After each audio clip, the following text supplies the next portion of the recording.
शहर में एक परिवार रहता था जिसमें महेश, उसकी बीवी कमला और उनके 2 बच्चे पिंकी और बबलू रहते थे। महेश कपड़े की एक फैक्ट्री में काम किया करता था। एक दिन फैक्ट्री में आग लगने के कारण फैक्ट्री के मालिक ने बहुत से लोगों को काम से निकाल दिया, जिसमें एक महेश भी था। वैसे ही महेश आर्थिक तंगी से गुजर रहा था और ऊपर से नौकरी चले जाने के कारण घर के हालात और खराब हो गए थे। एक दिन पूरा परिवार साथ बैठकर खाना खा रहा होता है। तब कमला महेश से बोलती है, घर का राशन खत्म होने वाला है, बस 3-4 दिन का ही राशन बचा हुआ है। क्या करूं, कुछ समझ नहीं आ रहा। कहीं कोई नौकरी भी तो नहीं मिल रही। अभी तो घर का किराया भी देना है। अगर मुझे जल्दी कोई नौकरी नहीं मिली तो हम सड़क पर आ जाएंगे। परेशान मत हो पापा, भगवान कोई ना कोई रास्ता जरूर निकाल देंगे। अगले ही दिन सुबह पड़ोस की एक औरत महेश के घर आती है। सब लोग उनको प्यार से मौसी बुलाते थे। वो बहुत अच्छे पैसे वाले घर से थी और अक्सर लोगों की मदद किया करती थी। अरे कमला, मैंने सुना कि महेश की नौकरी चली गई और तुम्हारे घर के हालात भी कुछ ठीक नहीं चल रहे हैं। जी मौसी, बस मैं आपको क्या बताऊं कि इस वक्त हम लोग कितने बुरे हालातों से गुजर रहे हैं। परेशान मत हो कमला, सब ठीक हो जाएगा। एक काम करो, तुम लोग मेरे गांव चले जाओ। वहाँ हमारा एक मकान है जो सालों से बंद पड़ा है। तुम्हारे घर के हालात जब तक ठीक नहीं हो जाते, तुम लोग आराम से वहाँ रहो। बस उस घर में ऊपर की मंजिल पर एक बंद कमरा है, उसे मत खोलना। दरअसल उसमें हमारा कुछ जरूरी सामान है। और रही महेश की नौकरी की बात, तो उसके लिए भी परेशान होने की बिल्कुल जरूरत नहीं है।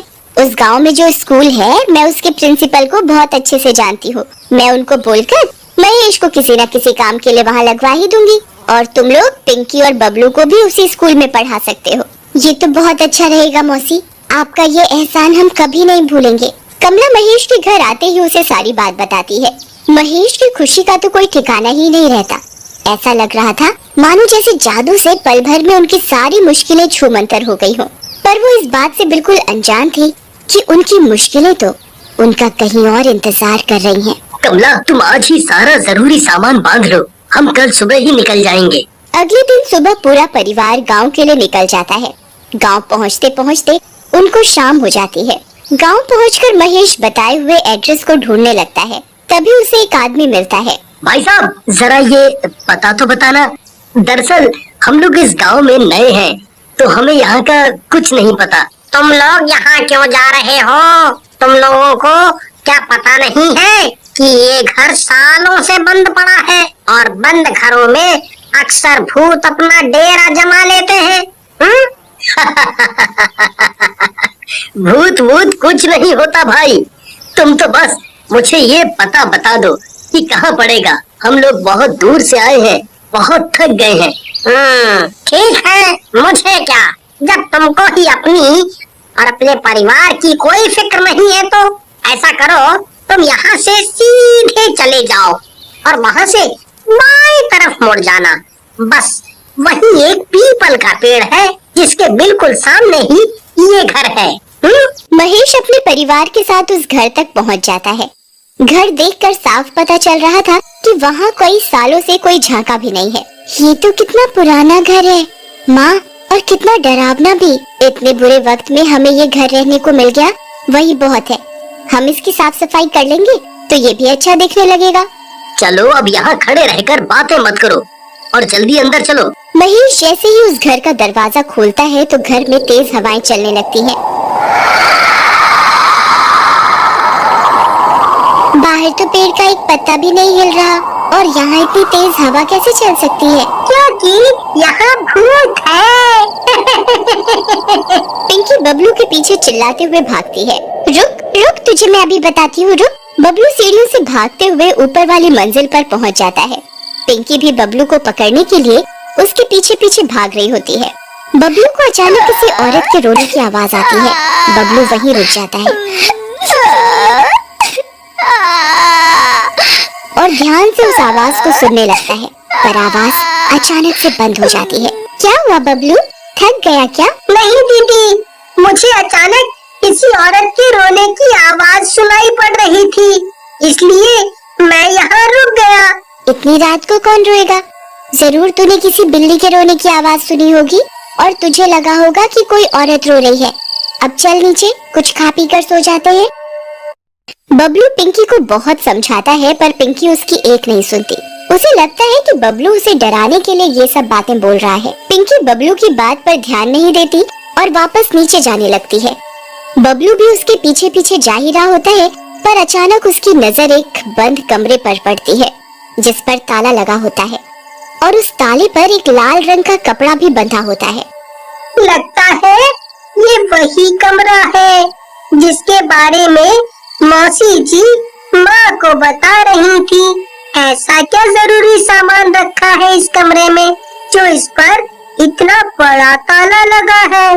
तुझे इतना सोचने की जरूरत नहीं है। मौसी जी ने हमें मना किया है इस कमरे में जाने से, तो बस हमें इस बात का ध्यान रखना चाहिए। रात को खाना खाकर सब सोने चले जाते हैं। आधी रात को अजीब सी खटखट की आवाज से पिंकी की अचानक आंख खुल जाती है। बबलू जल्दी उठ, जरा देख कर तो आ कि ये आवाज कहाँ से आ रही है। मुझे सोने दो दीदी, मुझे बहुत तेज नींद आ रही है। आप खुद जाकर देख लो। पिंकी डरते हुए अपने बेड से खड़ी होती है और ध्यान से उस आवाज को सुनने की कोशिश करती है। आवाज बाथरूम से आ रही होती है। पिंकी बाथरूम का दरवाजा खोलती है और डरते डरते उसमें झांकती है। जैसे ही वो अंदर देखती है उसके होश उड़ जाते हैं। बाथरूम में पड़ा वाइपर अपने आप दीवार से जोर जोर से टकरा रहा होता है। पिंकी डर के मारे पसीने पसीने हो जाती है और भागते हुए नीचे अपने मम्मी पापा के पास जाती है। मम्मी पापा जल्दी उठो। क्या हुआ बेटा, तुम इतनी घबराई हुई क्यों हो? वो पापा, वो बाथरूम वाइपर, पापा ऊपर भूत भूत। क्या बोल रही हो पिंकी? ठीक से बताओ बेटा, हमें कुछ समझ नहीं आ रहा। तभी बबलू भी वहाँ आ जाता है। पापा वो ऊपर बाथरूम में वाइपर अपने आप दीवार से जोर जोर से टकरा रहा था। ये तुम्हारा वहम है बस और कुछ नहीं। चलो अपने कमरे में जाकर आराम से सो जाओ। जब कल सुबह उठोगे तो सब बुरे सपने की तरह खुद ही भूल जाओगे। पिंकी और बबलू अपने कमरे में सोने चले जाते हैं। 2-3 दिन तक सब कुछ ठीक रहता है पर अचानक एक रात पिंकी को किसी के रोने की आवाज आती है। वो उठकर कमरे के बाहर जाकर देखती है तो बाहर कोई नहीं होता पर रोने की आवाज अभी भी आ रही होती है। पिंकी थोड़ा और ध्यान से सुनती है तो उसे वो आवाज उस बंद पड़े कमरे के अंदर से सुनाई देती है। जैसे ही पिंकी दरवाजे से कान लगाकर और ध्यान से सुनने की कोशिश करती है, आवाज अचानक से बंद हो जाती है। पिंकी डर कर अपने कमरे में भाग जाती है पर रात भर वो उस बंद कमरे के बारे में सोचती रहती है। पिंकी जब सुबह उठती है तो उसे लगता है जैसे रात को जो कुछ भी हुआ वो सब उसका वहम था और वो इस बारे में किसी को नहीं बताती। एक दिन बबलू उस बंद कमरे के बाहर बॉल से खेल रहा होता है। वो उस कमरे में झांकने की कोशिश करता है पर कुछ दिखाई नहीं देता। रात को जब सब सो रहे होते हैं तब बबलू के दिमाग में वो बंद कमरा घूम रहा होता है। वो उस बंद कमरे के बाहर जाता है। मैं इस ताले को कैसे खोलूं? मैं कुछ देखता हूँ जिससे मैं ये ताला तोड़ सकूं। बबलू जल्दी से एक हथौड़ी ढूंढ कर लाता है और उस ताले को तोड़ देता है। जैसे ही वो उस कमरे की कुंडी खोलता है उसे पीछे से किसी के आने की आवाज आती है। दरअसल पिंकी हथौड़ी की आवाज से उठकर बाहर आ जाती है। कौन है यहाँ? कौन है यहाँ? ये ताला किसने तोड़ा? ये जरूर बबलू का काम है।